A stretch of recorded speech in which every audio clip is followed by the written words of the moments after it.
کال کی کوئی بھی تاریخ دے سکتے تھے۔ 26 نومبر 2024 کو یاد ہوگا آپ کو کہ جہاں پر جو 24 سے 26 نومبر اسلام آباد میں جو بربریت کی گئی اس کو بھی مد نظر رکھتے ہوئے عمران خان صاحب کال دے سکتے تھے، اور یہ موجودہ جو سسٹم ہے جس میں یہ 26 نومبر کی تاریخ ہے، یہ میجک تاریخ ہے۔ اس تاریخ کو پاکستان کی قسمت کا فیصلہ ہونا ہے کہ پاکستان نے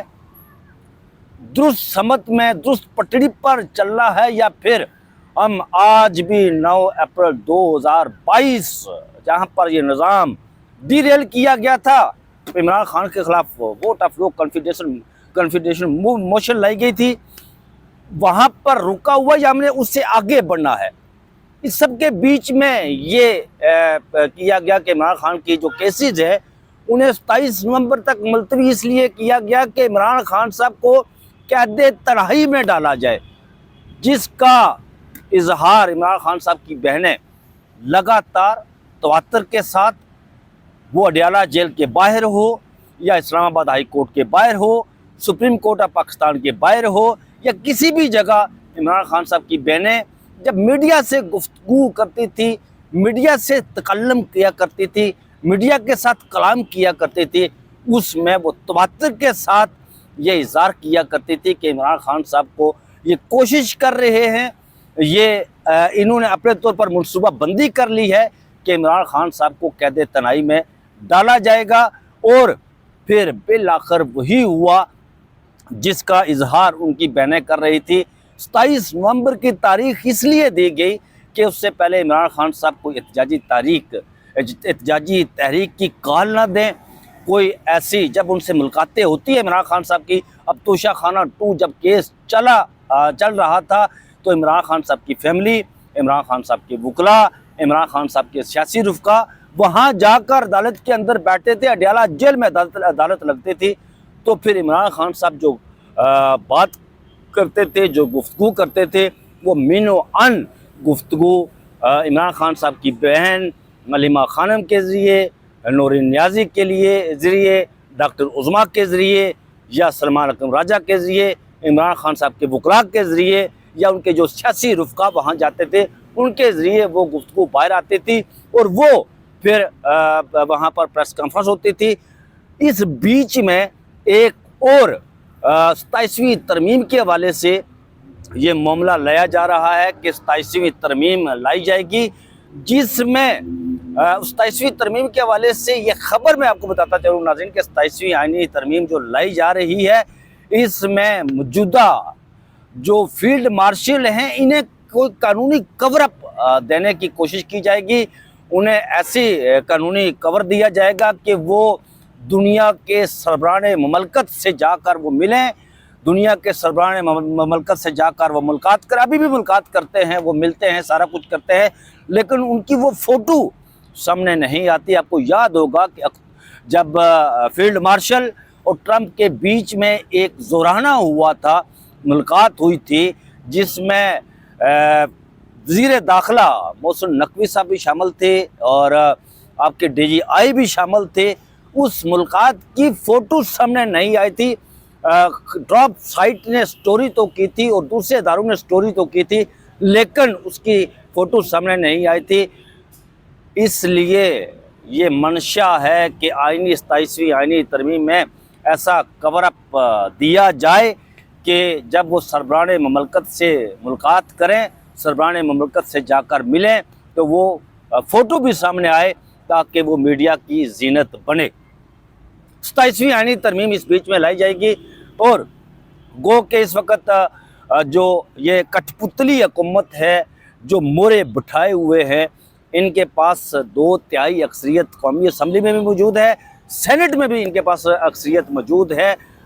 پاکستان تحریک انصاف کی ان کو ضرورت نہیں پڑے گی، لیکن اگر عمران خان احتجاجی کال دیتے ہیں تو یہ لٹھم پڑ سکتا تھا، یعنی کام میں آپ کہہ سکتے ہیں کہ وہ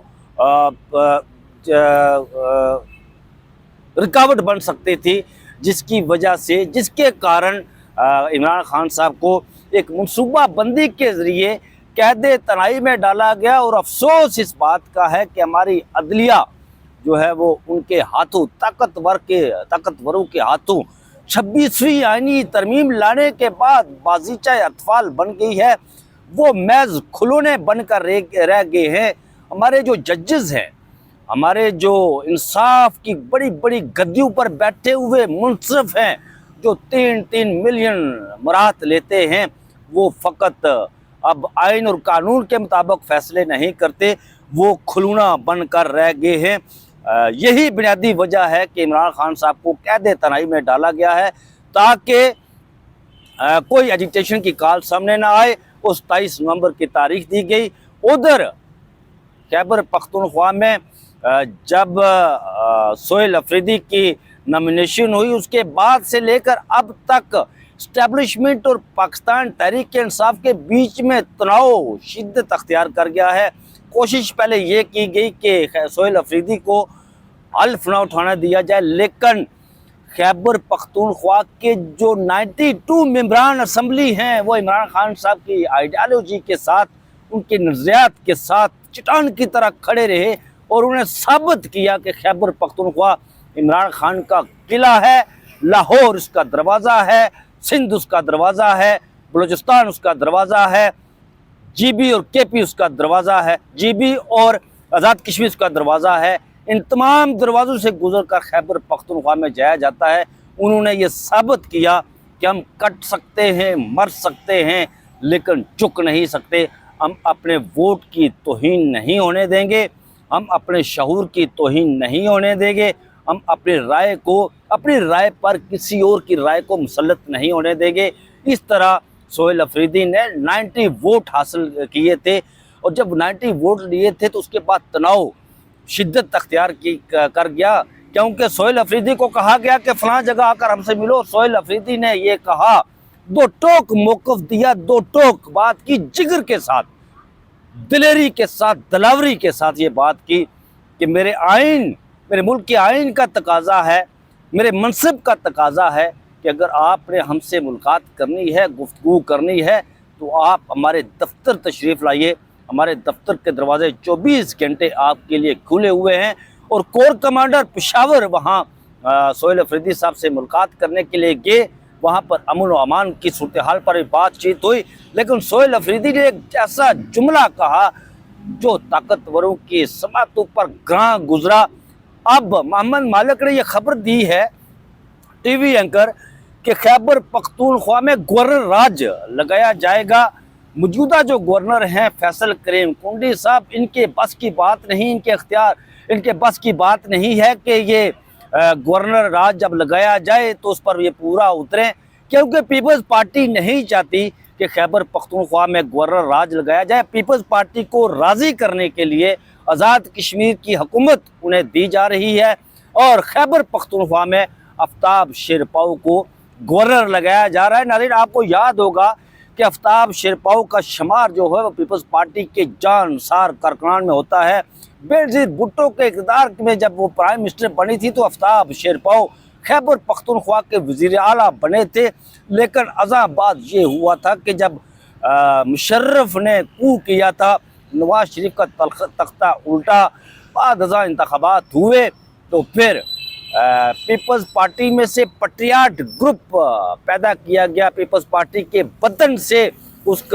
کو جنا گیا، اور آفتاب شیرپاؤ اس کے ساتھ شامل ہوئے۔ وہ وزیر داخلہ بھی رہے، انہوں نے اپنی سیاسی پارٹی بھی بنائی تھی، لیکن اس میں وہ بری طرح ناکام ہوئے۔ یہ ایک استعمال شدہ آپ کہہ سکتے ہیں کارتوس ہے، جنہیں دوبارہ لانچ کرنے کی کوشش کی جا رہی ہے،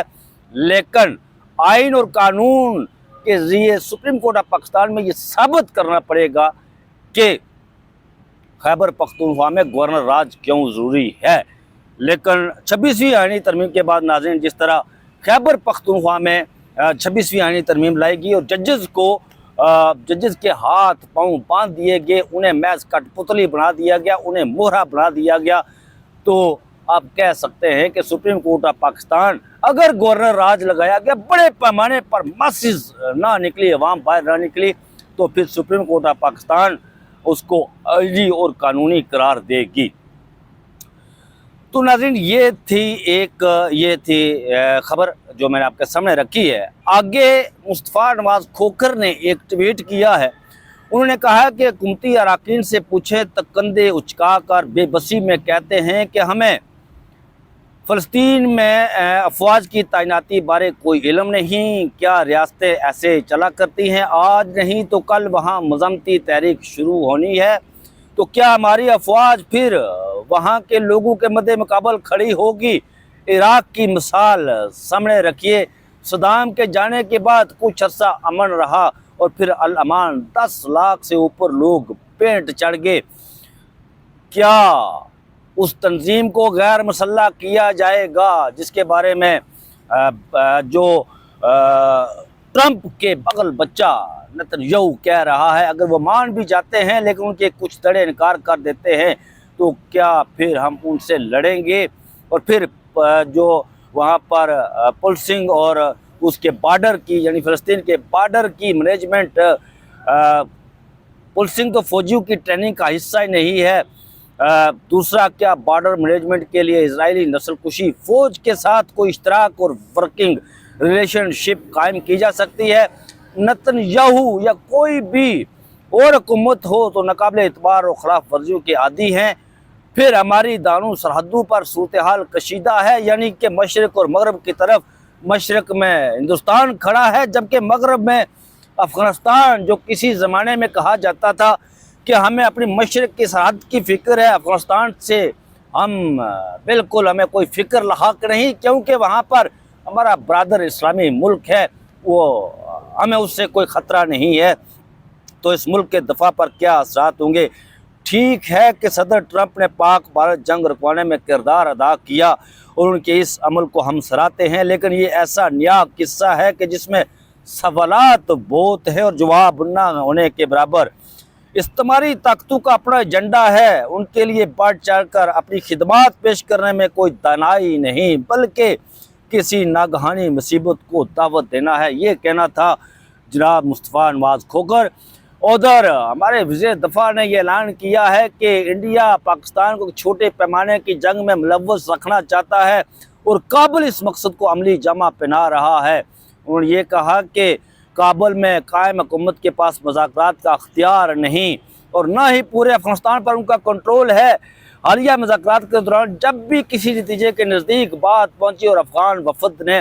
کابل سے رابطہ کیا تو وہاں سے مداخلت ہوئی اور جو بھی زبانی سمجھوتے پر پہنچے تھے وہ تعطل کا شکار ہو گئے۔ مذاکرات کے دوران افغان وفد کے ساتھ 5 مرتبہ اتفاق ہوا اور جب انہوں نے جا کر کابل فون کیا تو وہاں سے ملنے والی ہدایات کے بعد انہوں نے اپنی لاچاری کا اظہار کر دیا۔ تو ناظرین، یہ صورتحال ہم اس جگہ پہنچ چکے ہیں، اس نہج پر پہنچ چکے ہیں کہ ہمارے آگے کھائی ہے اور پیچھے کنواں ہے، ہمیں سمجھ نہیں آ رہی کہ ہم کیا کریں۔ ہمارا چودھری نظام جو ہے